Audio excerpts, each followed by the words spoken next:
Alléluia. Donc c'est un ministère qu'on va faire avec lui pour l'éternité. Si on n'apprend pas à l'adorer, bien aimé, quand on va le rejoindre là-bas, je pense qu'on va se chercher. Alléluia. C'est pour cela qu'il est important de comprendre ce thème. Alléluia. Et j'aimerais ce soir aborder un point pendant le temps qui m'est imparti. Un aspect de l'adoration. Parce qu'il y a plusieurs aspects. On va s'asseoir, je vais donner vraiment un point. Et après, on va entrer dans la présence de Dieu.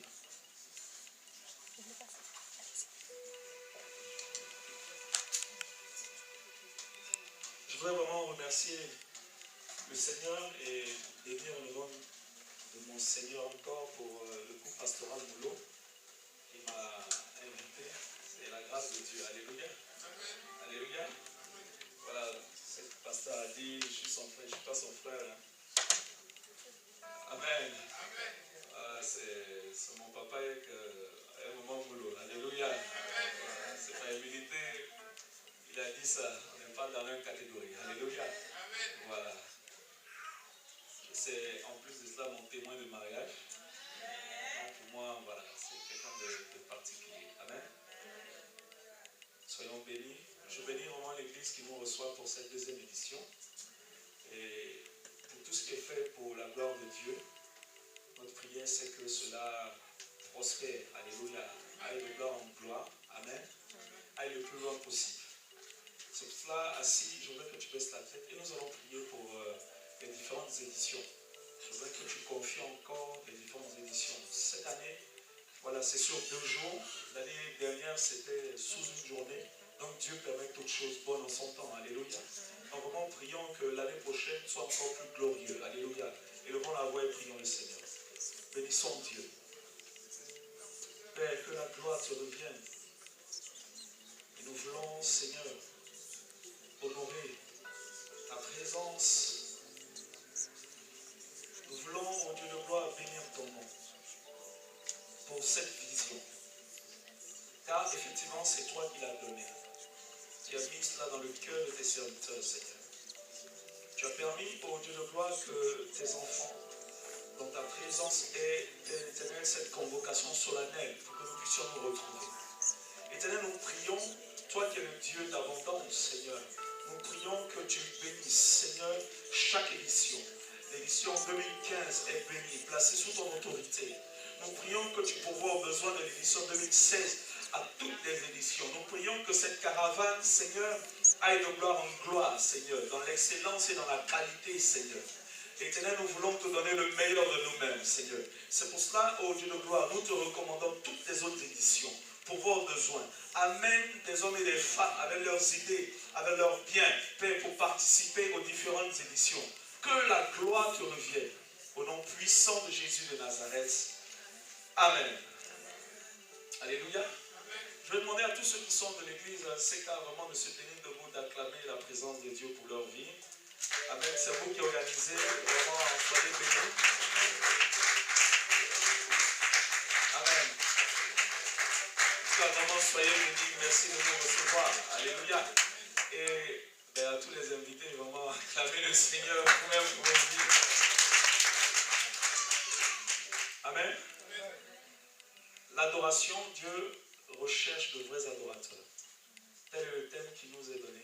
Amen. Vous savez, si on disait, je suis convaincu que c'était un séminaire pour le combat spirituel, je suis convaincu que la salle non seulement allait être remplie, mais peut-être dehors, il y aura encore à voir les personnes. Alléluia. Amen. Amen. Amen. Moi, je suis convaincu. Alléluia. Amen. Est-ce que c'est faux? Alléluia. Amen. Voilà. Quand on dit couper, tailler, détruire, c'est rempli. Quand on dit renverser, briser, déraciner, c'est rempli. Mais lorsqu'on convoque le peuple de Dieu pour traiter quelque chose qui concerne nous-mêmes, notre ministère, parce que l'adoration ne concerne pas les hommes de Dieu. L'adoration, c'est un ministère qui est donné à tous ceux qui deviennent enfants de Dieu, qui naissent de nouveau. C'est la vision, c'est la volonté de Dieu pour chacun. Alléluia. Donc il n'y a pas une catégorie de personnes qui sont déclarées adorateurs. Mais tous ceux qui sont nés de nouveau doivent exercer ce ministère. Je veux que tu comprennes que c'est un ministère qui était donné, accordé à une certaine catégorie d'êtres que Dieu a créés. Les premiers à exercer ce ministère, ce sont les anges. Et celui-là même qui était l'autorité, c'est-à-dire le plus grand des adorateurs, c'est lui qui est devenu Lucifer. Amen. La Bible dit qu'il portait à la perfection le sceau. Et derrière lui, d'autres anges étaient avec lui. C'était leur ministère. Ils adoraient Dieu, ils adoraient le Père. Mais ils ont échoué. Alléluia. Lui particulièrement, il a échoué. Et avec lui, un tiers des anges également ont échoué. Alléluia. Et Dieu a porté ses regards sur, je dirais, dans toute sa hiérarchie d'être qu'il a créé, Dieu a porté ses regards sur nous. Et Dieu a dit, vous allez m'adorer maintenant, vous les hommes. Nous qui sommes imparfaits, qui avons tant de défauts, nous qui nous sommes rebellés contre lui. Dieu n'avait pas demandé de grandes choses à Adam et Ève, il avait demandé simplement de ne pas manger l'arbre de la connaissance du bien et du mal. Même ça, ils ont échoué. Alléluia. Mais c'est pourtant à ces êtres que nous sommes, Dieu a donné ce mandat. L'adoration, ce n'est pas chanter. Je veux que tu comprennes cela. Alléluia. Parce que souvent on dit, bon, on va adorer le Seigneur. Tous les regards sont portés vers le groupe musical. Et si par malheur le groupe musical n'est pas inspiré ce jour-là, ils vont porter sur eux tout le poids de nos déceptions. Amen. L'adoration, ce n'est pas chanter.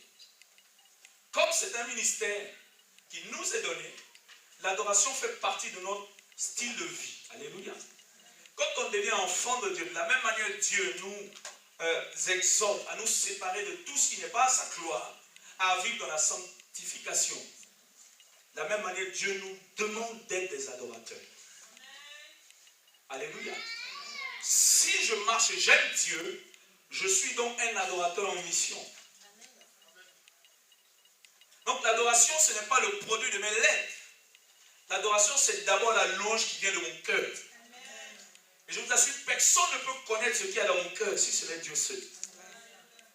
C'est pour ça que je dis, c'est un style de vie. Tu es adorateur, cela veut dire que tu es intègre devant Dieu.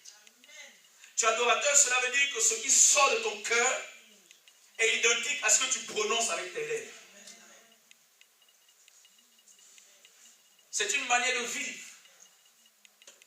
C'est pour cela que Dieu dit dans le texte où je suppose que ce thème est tiré, c'est en Jean chapitre 4 où Jésus-Christ voit une femme, une Samaritaine.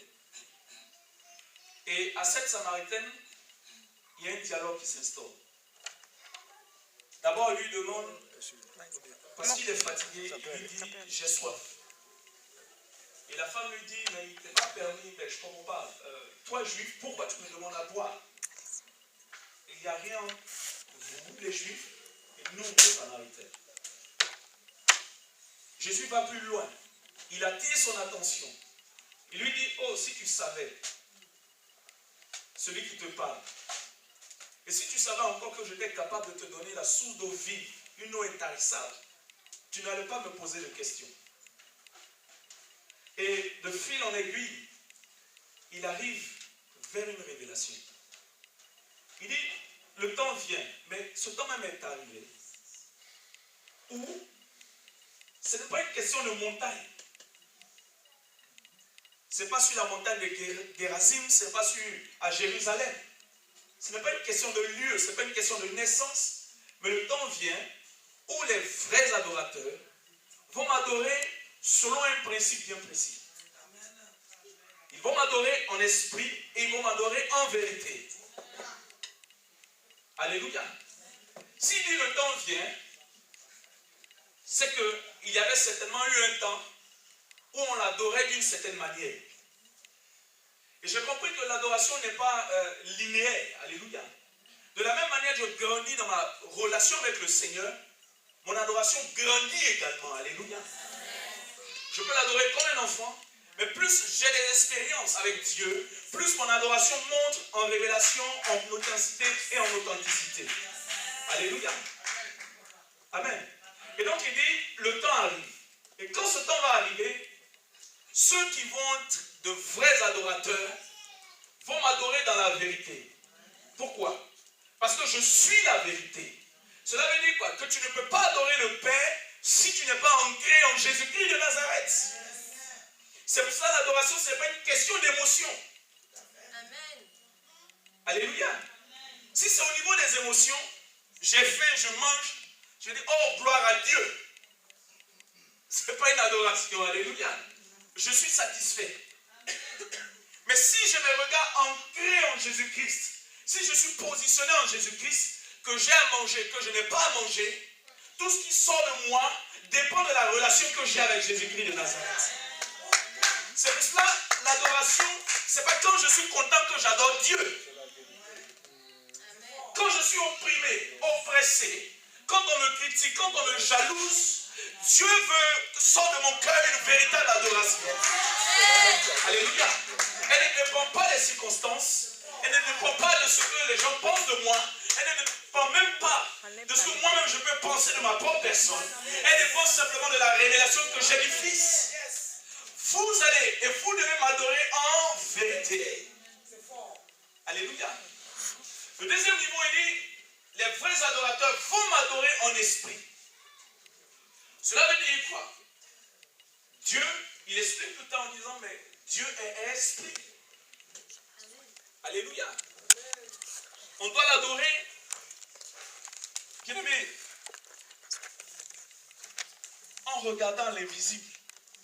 C'est pour ça que je vais traiter, je vais parler rapidement d'un aspect de l'adoration. Dieu est esprit. Sa manière d'agir ne dépend pas de nous. Alléluia. Il est souverain. Quand tu lis Jean chapitre 3, il te dit que l'esprit c'est comme un vent. Alléluia. Il bouge, on ne sait pas. Mais quand tu l'adores, tu dois l'adorer comme un vent. Sans qu'on ne comprenne pas. Sans qu'on ne discerne pas ce que tu es en train de faire. Il faut que tu comprennes la portée de l'adoration. Et je veux te parler de l'aspect du sacrifice dans l'adoration ce soir. Alléluia. Alléluia. Je vais demander une mission en groupe musical.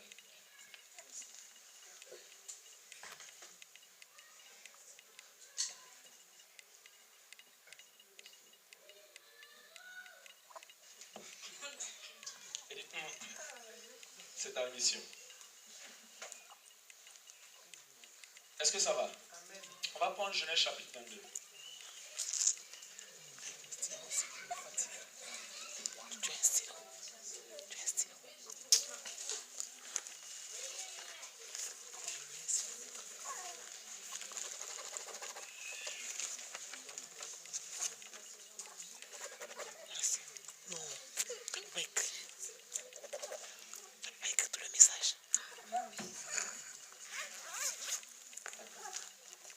Est-ce qu'on a pris Genèse chapitre 22 à partir du verset 1?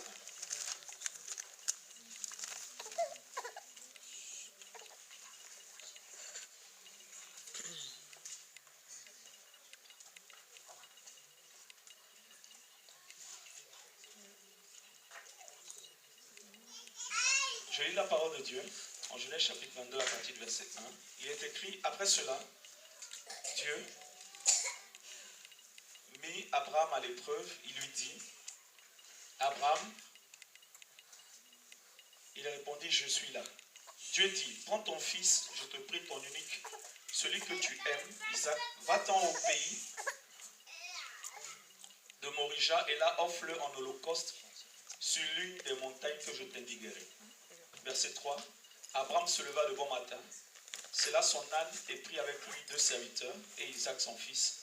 Il fendit du bois pour l'holocauste et se mit en route pour le lieu que Dieu lui avait indiqué. Amen. Dans plusieurs textes de l'Ancien Testament, on va te parler de l'autel. On va te dire, tel a bâti un autel. Quand dans l'Ancien Testament, on ne te parle d'un hôtel, on te parle d'un endroit d'adoration. Alléluia. Amen. Dans l'Ancien Testament, on va dire que l'adoration, c'est l'acte par lequel, on peut définir l'adoration comme l'acte par lequel nous pouvons nous prosterner et contempler Dieu. Et en positionnant les autels, ces hommes et ces femmes contemplaient la grâce de Dieu, contemplaient l'alliance avec Dieu. Alléluia. Et voici qu'à un moment donné de la vie d'Abraham, Dieu va lui dire, Abraham, voilà, moi Dieu, je me suis glorifié, je t'ai donné un fils unique, mais je veux que tu m'adores dans une nouvelle dimension. Et donc, je te mets à l'épreuve. Prends ton fils unique, va à Morija, bâtis un autel et offre-moi Isaac en sacrifice. Amen. Et Abraham va se lever. La Bible dit qu'il n'a pas posé de questions, il se lève. Plus tard, dans l'Hébreu, on t'explique qu'Abraham, en fait, c'est parce qu'il a été rempli de foi, croyant que Dieu pouvait ressusciter son fils. Alléluia. Mais Abraham se lève. Abraham va avec son offrande, avec son holocauste, avec son fils. Il va à Morija, il marche pendant 3 jours, et à Morija, il volontairement décide d'offrir son fils en sacrifice. Il pose l'enfant, il prend son couteau, sans se poser de questions. Il brandit le couteau et au moment où il veut trancher la gorge de l'enfant et l'offrir en sacrifice, comme un holocauste, la Bible dit que Dieu l'arrête et Dieu pourvoit en lui donnant un bélier. Alléluia. Il faut comprendre que l'adoration, c'est se prosterner, contempler Dieu. Et vous savez, l'un des principes que Dieu nous a donné pour nous approcher de lui, c'est le sang. Amen. La Bible dit qu'il a répandu son sang afin que nous tous nous soyons purifiés de toute iniquité, n'est-ce pas? Alléluia. Et donc, nous ne pouvons pas nous approcher de Dieu s'il n'y avait pas une aspersion, si le sang n'était pas versé. Pour nous, le sang de Jésus-Christ est versé, n'est-ce pas? Amen. C'est pour cela que nous pouvons nous approcher de Dieu. Mais le principe, Abraham l'avait compris. Amen. Donc, pour entrer dans la présence de Dieu, pour contempler la face de Dieu, il faut que le sang coule, n'est-ce pas? Et donc, Dieu fait comprendre à Abraham que pour m'adorer, il faut qu'il y ait un holocauste et un sacrifice. Il faut que le sang coule. Prends ton fils. Abraham va. Mais Dieu change et c'est un bélier qui est offert. Mais je veux t'amener à comprendre quelque chose. C'est que quand on rentre dans la présence de Dieu, on doit perdre quelque chose. Alléluia. Alléluia. On ne rentre pas. Dieu n'est pas notre familier. Il faut que tu comprennes quelque chose. C'est-à-dire, voilà, bon, petit Nicolas, c'est mon ami. Nicolas, Dieu, je ne check pas avec Dieu. Amen. Quand je rentre dans la présence de Dieu, puisqu'il est saint, puisqu'il est parfait, puisqu'il est excellent, il y a un transfert qui s'opère. Je perds forcément une partie de moi-même. Et je reçois en sainteté, en puissance de la part de Dieu. Donc quand on va comme Abraham, adorer Dieu, c'est aller au-delà même de notre capacité, de notre intelligence, pour qu'un échange s'opère. On peut tous louer Dieu parce qu'on est content. Mais quand on adore Dieu, bien aimé, j'ai compris que quand tu commences à entrer dans une véritable adoration, ta chair s'oppose à ce que tu es en train de faire. Alléluia. Quand tu veux véritablement disposer un temps pour adorer Dieu, autour de toi, il y a toute forme de distraction qui viennent. Alléluia. Ah, je crois que beaucoup ont compris comme moi, ont vécu cela. Alléluia. Parce que ce n'est pas de vaines paroles. C'est un sacrifice, bien-aimé. Je m'abandonne. Je paie une partie de moi-même pour contempler la face de Dieu. Et quand je me rapproche de Dieu, dit Jacques, Dieu également se rapproche de moi. On ne peut pas adorer Dieu sans comprendre, sans ne pas comprendre le principe du sacrifice. On ne peut pas adorer Dieu sans ne pas comprendre le principe du dépassement. Quand tu adores Dieu véritablement, tu dois aller plus loin que ce que tu fais. C'est pour ça qu'il a dit à Pierre et aux pécheurs, vous devez aller en eau profonde. Adorer, c'est aller en eau profonde.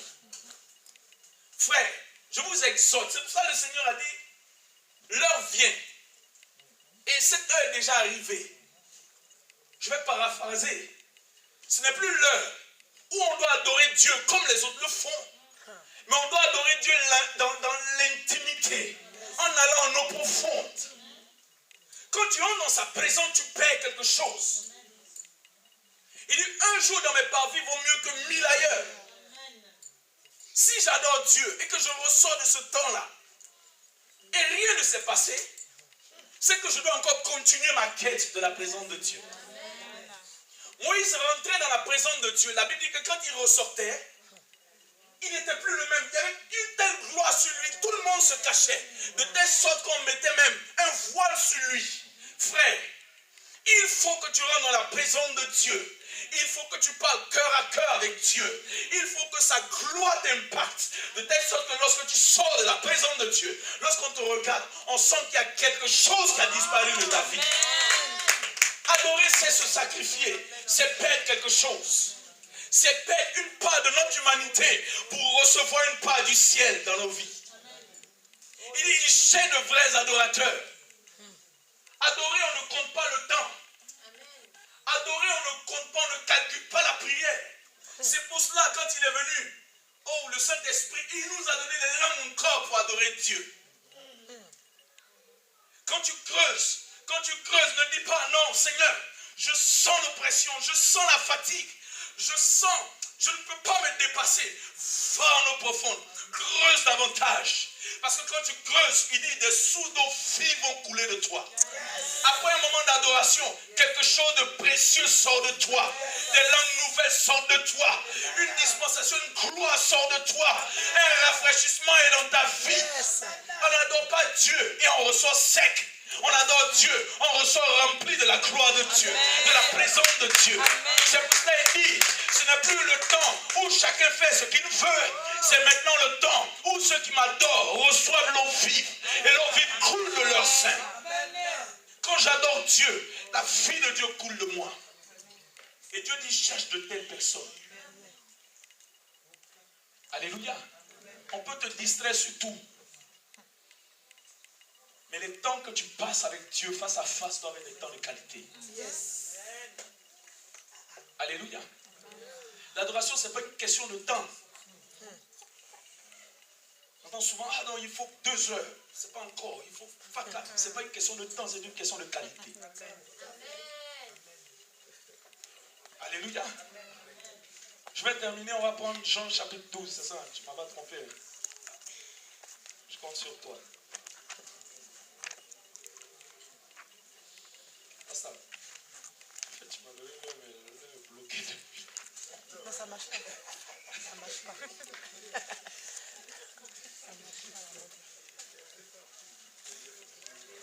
Ça marche pas.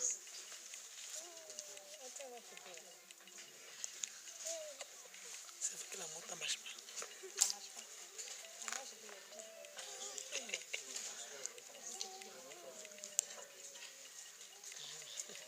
On va prendre Jean chapitre 12 à partir du verset 1. Donc moi je voudrais que tu retiennes que l'adoration nécessite un sacrifice. Alléluia. 6 jours avant la fête de la Pâque, Jésus vint à Béthanie où était Lazare qu'il avait ressuscité des morts. Là, on donnait un dîner pour lui. Marthe servait et Lazare était l'un de ceux qui étaient à table avec lui. Marie prit une livre de parfum de nard, pur de grand prix. On répandit sur les pieds de Jésus, lui essuya les pieds avec ses cheveux. La maison fut remplie de l'odeur du parfum. Un de ses disciples, Judas Iscariote, celui qui allait le livrer, dit alors, pourquoi n'a-t-on pas vendu ce parfum 300 deniers pour les donner aux pauvres? Il disait cela, non parce qu'il avait le souci des pauvres, mais parce qu'il était voleur et que tenant la bourse, il prenait ce qu'on y mettait. Mais Jésus dit, laisse-la garder. Cela pour le jour de mon ensevelissement. Les pauvres, en effet, Vous les avez toujours avec vous. Mais moi, vous ne m'avez pas toujours. Alléluia. En fait, quand tu commandes 300 deniers, c'est quasiment le salaire d'une année. Alléluia. Que cette femme a dépensé. C'est-à-dire que le parfum faisait pratiquement une année de salaire. Tu imagines si tu payes à 2000 euros fois 12, ça fait combien? 24 000. Elle prend, elle casse. Ceux qui sont de la terre, comme Judas, ils voient leur intérêt. Mais ce parfum, on aurait pu le vendre d'abord. Il est tellement fort, ce gars, il regarde le parfum, parmi tous les autres, c'est lui qui a déterminé le prix. 300 deniers. Alléluia. Vous savez, les Judas vont dire que tu perds ton temps en priant trop longtemps. Tu perds ton temps chaque fois en entrant dans la présence de Dieu. Les Judas vont parler toujours de la réalité de la terre. Alléluia. Et le Seigneur les regarde. Il dit, mais vous aurez toujours les pauvres avec vous. En fait, je vais plus loin. Ce n'est pas forcément les pauvres dans leurs besoins matériels. C'est pour nous dire simplement qu'on aura toujours des soucis avec nous sur cette terre. Alléluia. Donc je voudrais dire ce soir, si tu te préoccupes de tes problèmes, ne pas te rapprocher de Dieu. Tant que tu es vivant, en fait l'homme est comme un aimant qui attire les problèmes. Amen. Le jour où tu n'as pas de problème, c'est que tu n'es plus conscient de toi-même et puis nous sommes en train de pleurer pour toi, ça veut dire que tu es dans le tombeau. Amen. Il dit que vous allez toujours avoir des problèmes. Mais elle, ce qu'elle a fait, le sacrifice de ce parfum qu'elle a cassé, c'est pour une œuvre qui me concerne. Bien aimé, quand on adore Dieu, on adore sans compter. Le temps n'est pas un sujet de blocage. Quand on adore Dieu, on ne regarde pas ses fatigues, à ses difficultés. Alléluia. Les besoins, les soucis, les inquiétudes, je veux te rassurer, te prophétiser. Je suis un grand prophète. On va toujours les avoir. Cette prophétie va toujours s'accomplir. Non, ne doute pas de mon ministère de prophète. C'est authentique.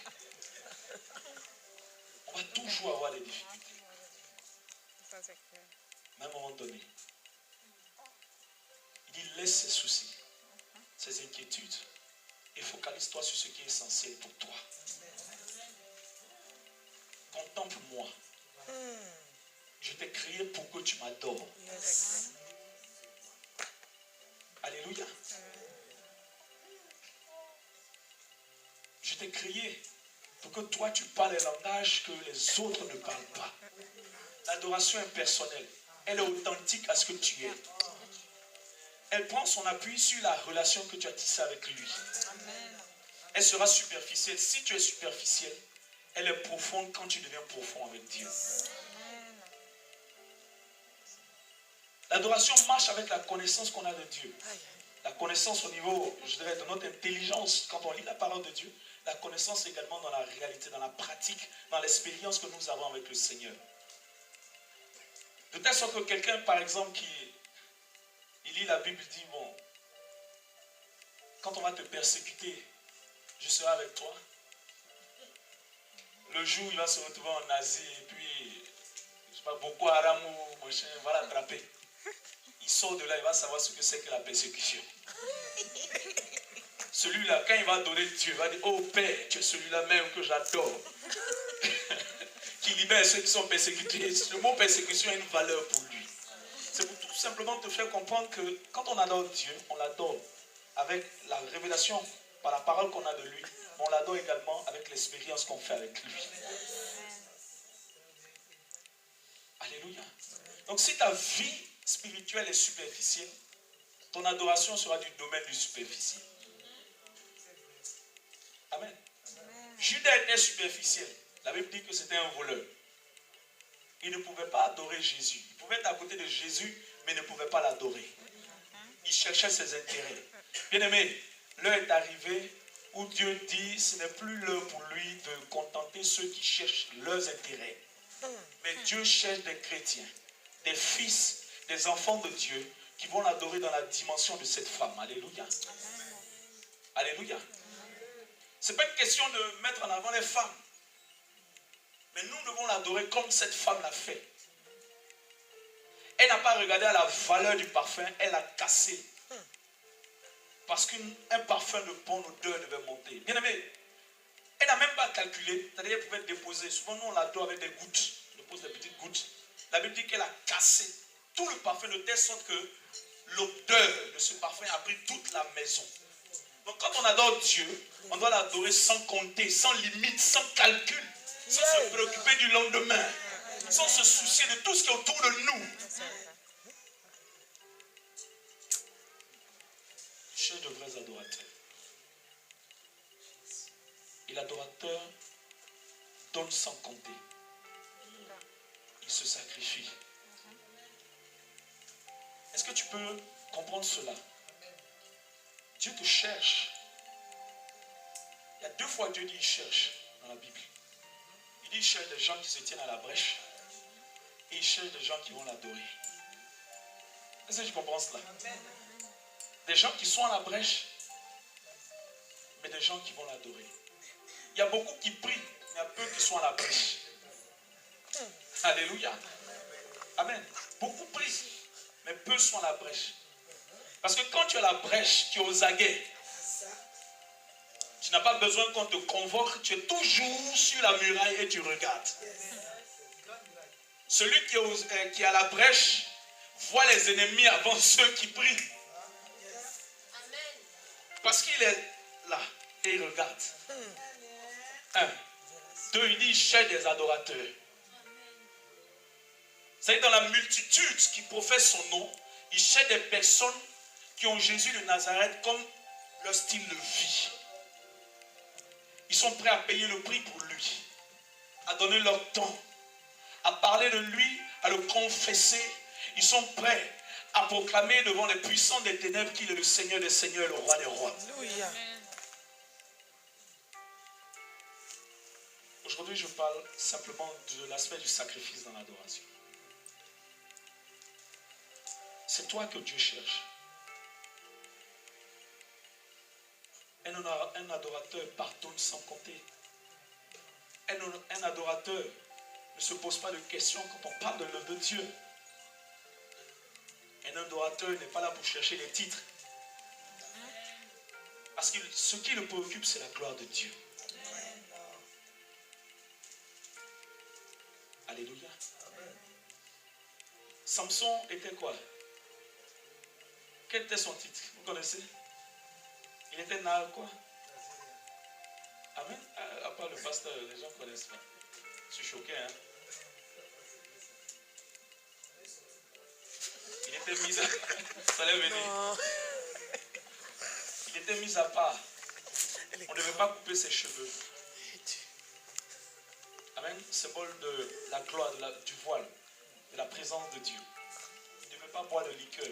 Ce qui est fait de la main d'un homme. Rien.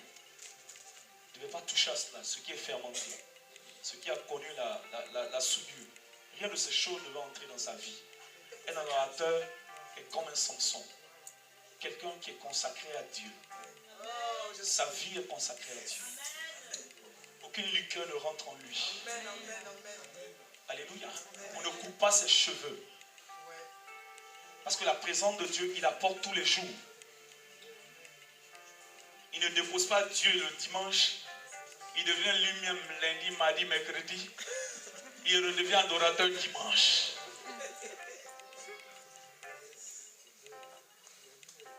Il porte sa vocation sur lui-même.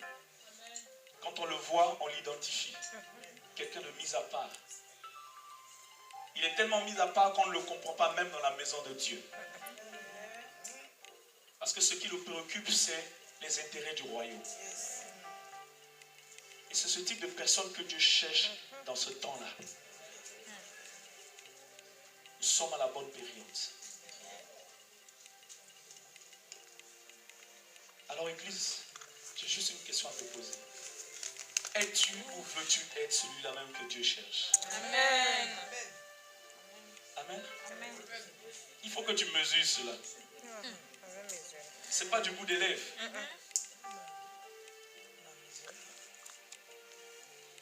Cela doit venir de ton cœur.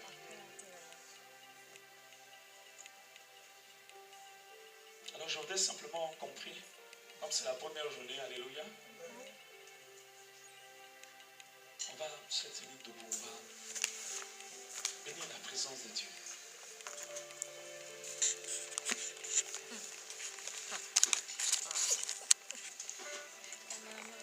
Je vais porter mes chaussures. Regarde, je n'aime pas ça.